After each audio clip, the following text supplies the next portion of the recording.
Local journalism is crucial in keeping our communities well informed.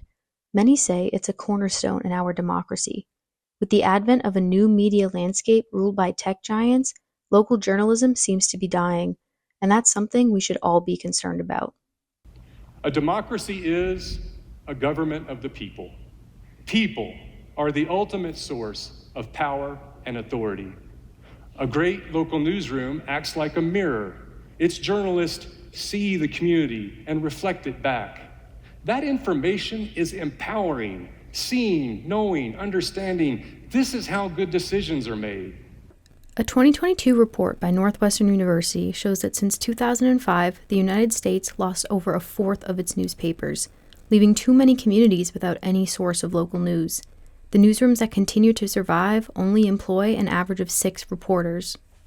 Local journalism has been through the ringer in the past 20 years in this country. I don't know the exact numbers, but my goodness, they've been making do as best they can with an absolute fraction of the infrastructure that used to be in place. And it's a tragedy. And a lot of stories go unreported or underreported. And I bet there's a lot of really sketchy little small town politicians somewhere out there. It's like picturing something from a Stephen King novel here, getting away with a bunch of stuff because there aren't enough local journalists. Absolutely. Local journalism can't keep up with the profit-driven business model created by big tech companies. More and more, readers are turning towards free social media for their news that often is not fact-checked. So how can local journalism survive? Well, I work for a nonprofit. People who work at the Connecticut Mirror, which is nobody would question the best news source in Connecticut, they work for a nonprofit. You can be a nonprofit. We never made a profit doing this anyway. At least people like me haven't. I mean, people way at the top have. But, we've never made a profit doing this anyway. Why not make it a nonprofit? Why not make it something that has a completely different model of a completely different financial model? There have been many successful attempts to save journalism on a local level. Local communities have funded their newspapers themselves, like the Morning Sun in Pittsburgh, Kansas. But when the financial struggles became too much, Pittsburgh State University stepped in for support. Other universities across the United States have acquired local newspapers, like Sacred Heart University funding the Easton Courier.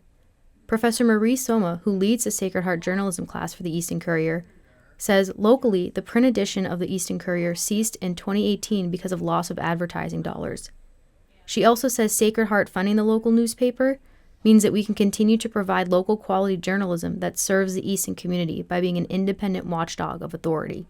While local journalism continues to take a hard hit, it can survive with the right changes. The business model can change to benefit newspapers and reporters. Tech giants can afford to lose out on some profit so that local journalism can flourish again. Our democracy cannot be profit-driven. It has to be information-driven. That can only happen with successful newsrooms and dedicated reporters. Our democracy relies on our local journalism. For Future Focus, this is Isabella Fabbo.